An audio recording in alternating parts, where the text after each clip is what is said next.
Hello friends, സാന്ത്വനത്തിലേക്ക് എല്ലാവർക്കും സ്വാഗതം. അങ്ങനെ ആകാശ് കടയിൽ നിന്ന് ജോലി ചെയ്യുന്ന സമയത്ത് പെട്ടെന്ന് രാജേന്ദ്രൻ വിളിക്കാൻ കേട്ടോ.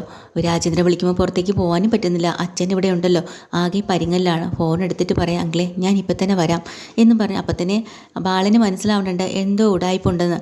പതുക്കെ ധർമ്മൻ്റെ അടുത്തേക്ക് വന്നിട്ട് പറയാം, ധർമ്മൻ മാമ എനിക്ക് പുറത്ത് പോവേണ്ട ഒരു ആവശ്യമുണ്ട്, ഒന്ന് സഹായിക്കൂ, നീ പോയിട്ട് വാടാന്ന് പറയാം. അപ്പോൾ ബാലൻ അവിടെ ഇരിപ്പുണ്ടല്ലോ, അത് കുഴപ്പമില്ല, നിൻ്റെ ആവശ്യം നടക്കട്ടെ, നീ പോയിട്ട് പെട്ടെന്ന് വന്നാൽ മതി. ശരി എന്നും പറഞ്ഞ് പതിയെ അച്ഛനോടൊന്നും പറയാണ്ട് ഇറങ്ങി പോവാട്ടോ. അപ്പോൾ തന്നെ ബാലൻ അവിടെ നിന്നുകൊണ്ട് പറയുന്നുണ്ട്, രണ്ട് വെള്ളത്തിൽ കാല് വെക്കുന്ന അത്ര ശരിയല്ല എന്ന്. അങ്ങനെ നീ എവിടെ പോകുന്നു? അല്ല, എനിക്ക് പുറത്ത് പോകേണ്ട കാര്യങ്ങളുണ്ട്. ഇവിടെ ഇപ്പോൾ കടയുടെ കാര്യമോ? അല്ല അച്ഛാ, എനിക്ക് എൻ്റെ കാര്യങ്ങൾക്ക് പോകണ്ടേ അച്ഛാ. അപ്പോൾ ഇനി ധർമ്മം ചോദിക്കുന്നുണ്ട്, അളിയെ അവനോട് തർക്കിക്കുന്ന ഈ സമയം മതി, അവൻ്റെ കാര്യം കഴിഞ്ഞിട്ട് ഓടി വരുമല്ലോ, ഒന്ന് വിട്. അങ്ങനെ അപ്പോൾ തന്നെ രാമേട്ടൻ വന്ന് പറഞ്ഞിട്ട്, ആകാശേ നിനക്ക് എവിടെയെങ്കിലും പോകണമെങ്കിൽ നീ പോയിട്ട് വാ, എന്തിനാ ഇവിടെ നിന്ന് കറങ്ങണേ എന്ന് പറയാം.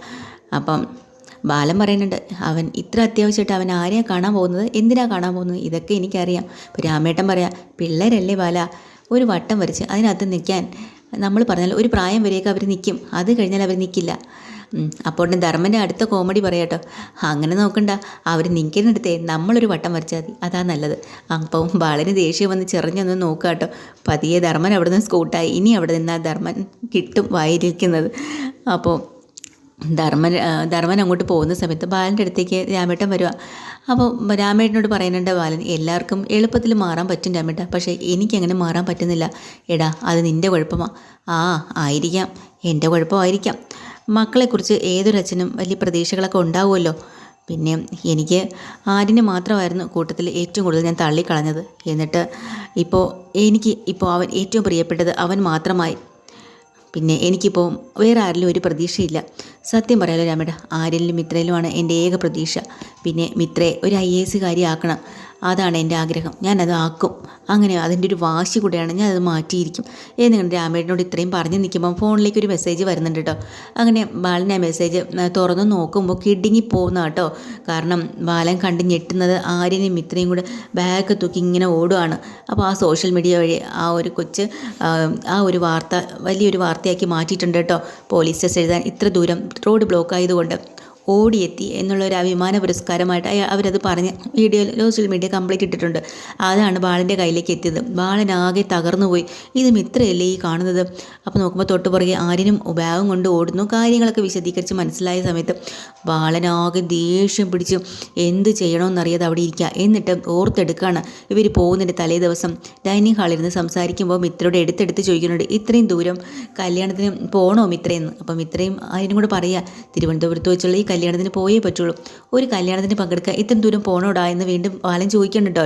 അപ്പം അവർ പറഞ്ഞിട്ട് പോകണം, പ്രധാനപ്പെട്ട ഒരു കൂട്ടുകാരിയല്ലേ, അതുകൊണ്ട് പോയേ പറ്റൂ. ഇത്രയും വലിയൊരു കള്ളത്തരം പറഞ്ഞ് അവർ പോലീസ് ടെസ്റ്റ് എഴുതാനാണ് തിരുവനന്തപുരത്ത് പോയിന്ന് അറിഞ്ഞതോടുകൂടി ബാലൻ ആകെ ദേഷ്യം പിടിച്ച് കൊല്ലാനുള്ള ദേഷ്യമുണ്ട് കേട്ടോ. അങ്ങനെയാണ് ഇരിക്കുന്നത്. അപ്പം രാമേട്ടനാണെങ്കിൽ പതിയെ വന്ന് നോക്കണം എന്താ പറ്റിയത്, മുഖം വല്ലാണ്ടിരിക്കണമല്ലോ എന്ന്. അപ്പോൾ ധർമ്മം പോയ ആകാശം തിരിച്ചും വന്നിട്ടുണ്ട് കേട്ടോ. അപ്പം നമ്മുടെ ആകാശനെ കാണുമ്പോൾ അങ്ങോട്ട് പോകുന്നുണ്ട് ധർമ്മൻ. എന്നിട്ട് രാമേട്ടനോട് പറയാം, രാമേട്ട ബാലേട്ടൻ്റെ മോൻ നോക്കിയേ, എന്തോ പ്രശ്നമില്ലേ, അവൻ എന്തോ കാര്യം പറഞ്ഞ് ടെൻഷൻ അടിച്ചതുപോലെ ഇരിക്കുന്നു, ഞാനൊന്ന് അങ്ങോട്ട് ചെല്ലട്ടെ എന്ന്.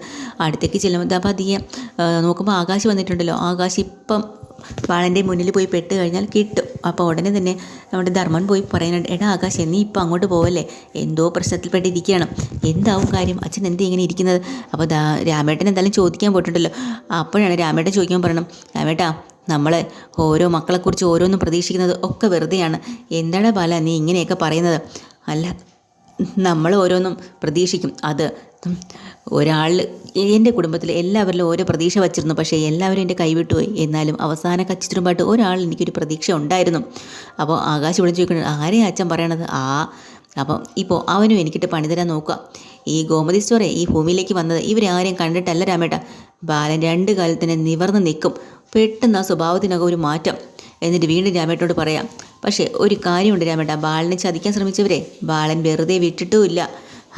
തിരിച്ച് വരട്ടെ, കാണിച്ച് കൊടുക്കുന്നുണ്ട്. ഇതിനുള്ള മറുപടി എന്താണെന്ന് എനിക്ക് നന്നായിട്ട് അറിയാം. ഇപ്പോൾ എന്നോട് കാണിച്ച പണിയന്മാർ പണി ഞാൻ ചെയ്യും എന്നും ഇങ്ങനെ പറയാം. അപ്പോൾ എന്നിട്ട് രാമേട്ടൻ അങ്ങോട്ട് പോകണം കേട്ടോ. കാരണം ധർമ്മൻ അവിടെ നിന്ന് വിളിക്കുന്നുണ്ട്. ആരാ എന്താ രാമേട്ട കാര്യം, അവിടെ എന്തെങ്കിലും മനസ്സിലായോരാ? എടാ എനിക്കൊന്നും മനസ്സിലായില്ല, പക്ഷേ ബാലൻ ആർക്കോ ഒരു പണി കൊടുക്കാൻ പോകുന്നുണ്ട്, അതെനിക്ക് മനസ്സിലായി. അയ്യോ എടാ ആകാശം, നിനക്കാണോ ഇനി തരാൻ പോണ? പിന്നെ എനിക്ക് തരാനുള്ള പണിയേ ഇതുപോലെ നോട്ടീസൊന്നും വേണ്ട, മുന്നറിയിപ്പും വേണ്ട, സമയം കൃത്യമായിട്ട് തരുന്നുണ്ട്. പിന്നെ ആർക്കായിരിക്കും? അപ്പോൾ രാമേട്ടൻ പറയാം, ആർക്കെന്ന് എനിക്കറിയില്ല, പക്ഷെ ആർക്കായാലും നല്ല 8ൻ്റെ പണി വരുന്നുണ്ട്. അത് എങ്ങനെയാവണമെന്നാണ് അവിടെ ഇരുന്നും കൊണ്ട് ബാലൻ ആലോചിക്കുന്നതെന്ന്. അപ്പം അത് കഴിഞ്ഞ് രാമേട്ടൻ അങ്ങോട്ട് പോവാട്ടോ. അപ്പോൾ ആകാശ് വീണ്ടും സംശയിച്ചു, ഇങ്ങനെ ആരെയായിരിക്കും ഉദ്ദേശിക്കുന്നത്? എനിക്കറിയില്ല. എന്തായാലും നീ ഒരു കാര്യം ചെയ്യ്, ഇവിടുന്ന് മാറി അങ്ങോട്ട് ഒതുങ്ങുന്നില്ല, കുറേ കഴിഞ്ഞ് നീ മുന്നിൽ വന്ന് പെട്ടാൽ മതി എന്നും പറഞ്ഞോട് ധർമ്മനും ആകാശും കൂടെ അവിടുന്ന് പതിയെ പോവാട്ടോ. അപ്പോൾ മിത്ര എക്സാം എല്ലാം കഴിഞ്ഞ് പുറത്തേക്ക് ഇറങ്ങി വന്നിട്ടുണ്ട്. വരുമ്പോൾ തന്നെ ആ മിത്രയുടെ സന്തോഷമൊക്കെ കാണുമ്പോൾ തന്നെ മനസ്സിലാവുന്നുണ്ട് ആര്യനെ മിത്ര നന്നായിട്ട് പരീക്ഷ എഴുതുന്നത്. എന്നാലും ഒന്നും ചോദിക്കുന്നില്ല. എന്നിട്ട് പറയാം, മിത്രയും എന്നാ പിന്നെ നമുക്ക് പോയാലോ? പിന്നെ തിരുവനന്തപുരത്ത് വന്നിട്ട് മിസ്സാക്കാൻ പറ്റാത്ത ഒരേ ഒരു കാര്യമുണ്ട്. എന്താണെന്നറിയോ? നല്ല ചൂട് പായസവും പാൽപ്പായസവും ബോളിയും, അതിങ്ങനെ രണ്ടും കൂടി മിക്സ് ചെയ്ത് കഴിക്കണം, ഭയങ്കര ടേസ്റ്റാണ്. പിന്നെ മിത്ര ഉടനെ ദേഷ്യത്തിൽ പറയാം, ഒന്ന് പോയ ആര്യ, ഒരു പായസവും ബോളിയും വന്നിരിക്കുന്നു. എന്താടി നിനക്ക് ഇഷ്ടമല്ലേ? ഇഷ്ടമല്ലാഞ്ഞിട്ടാണോ? ഇപ്പോൾ എക്സാം കഴിഞ്ഞ് ഇറങ്ങുമ്പോൾ എന്നോട് ഇതാണോ ചോദിക്കേണ്ടത്? എക്സാം എങ്ങനെയുണ്ടായിരുന്നു, എളുപ്പമുണ്ടായിരുന്നു, എല്ലാം എഴുതാൻ പറ്റൂ, സമയത്തിനുള്ളിൽ കവർ ചെയ്തു, ഇതൊക്കെയല്ലേ ചോദിക്കേണ്ടത്? അതൊക്കെ ചോദിക്കേണ്ട ആവശ്യമില്ല മിത്രേ, എനിക്കറിയാം നീ നന്നായിട്ട് എഴുതി കാണുമെന്ന്, അതുകൊണ്ടാണ് ഞാൻ ചോദിക്കാത്തത്. എന്നാൽ അതൊക്കെ ആര്യൻ എങ്ങനെ അറിയാം? എനിക്കറിയാമല്ലോ നിന്നെ. എന്നാൽ എനിക്ക് വേണ്ടി ഇത്ര പോസിറ്റീവായിട്ട് ഇങ്ങനെ കൂടെ നിൽക്കാൻ ആര്യൻ എങ്ങനെ കഴിയുന്നു? അതൊക്കെ ഉണ്ട്, അതൊക്കെ ഒരു സീക്രട്ടാണ്. നീ എങ്ങനെയെങ്കിലും ഒരു പോലീസുകാരി ആവണം, നിൻ്റെ ആഗ്രഹം നേടിയെടുക്കണം, അതാണ് എൻ്റെ ആഗ്രഹം എന്ന് പറഞ്ഞ് നിൽക്കുമ്പോൾ ഒരു ഫോൺ വരും കേട്ടോ. നോക്കുമ്പോൾ ആര്യം പറയാം, ദേ അച്ഛൻ വിളിക്കുന്നത്. അപ്പോൾ ഫോൺ എടുത്തിട്ട് പറയാം, ഹലോ അച്ഛാ, പോയ കാര്യങ്ങളൊക്കെ നടന്നോ? നടന്നു. കല്യാണമൊക്കെ ഇങ്ങനെ ഉണ്ടായിരുന്നു? കൊള്ളായിരുന്നു അച്ഛാ. മിത്ര എടുത്തുണ്ടോ? എന്നാൽ ഫോൺ കൊടുക്കുക. അങ്ങനെ മിത്രയിൽ ഫോൺ കൊടുക്കുക കേട്ടോ. എന്നിട്ട് മിത്രയോട് ഒരുമാതിരി ആക്കി ചോദിക്കുന്നുണ്ട്, എങ്ങനെയുണ്ടായിരുന്നു പോയിട്ട്? എന്തായാലും വിചാരിച്ച കാര്യം നടത്തിയെടുക്കാൻ പറ്റുന്നത് ഒരു വല്ലാത്തൊരു മനസ്സുഖമാണല്ലേ മിത്രയും ചോദിക്കാൻ. മിത്രയ്ക്കൊരു സംശയം, എന്തെങ്കിലും അറിഞ്ഞിട്ടാണോ? എന്നാലും അതെ എങ്ങളെ, എന്തായാലും കല്യാണമൊക്കെ കൂടി കൂട്ടുകാരിയൊക്കെ കണ്ടപ്പോൾ സന്തോഷമായല്ലോ അല്ലേ? സന്തോഷമായി.